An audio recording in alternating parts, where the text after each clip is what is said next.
Hello everyone, and welcome back to Mesforum. Today, I'm just going to show you how to draw a perfect circle real quick. It's very easy, very simple to do, and, just watch what I do.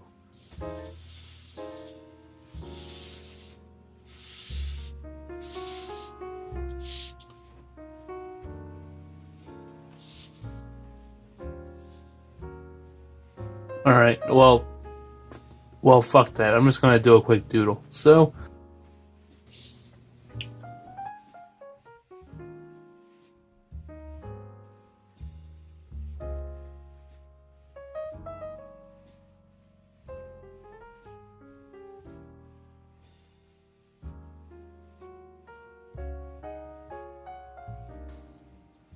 alright, so we didn't necessarily draw the perfect circle, but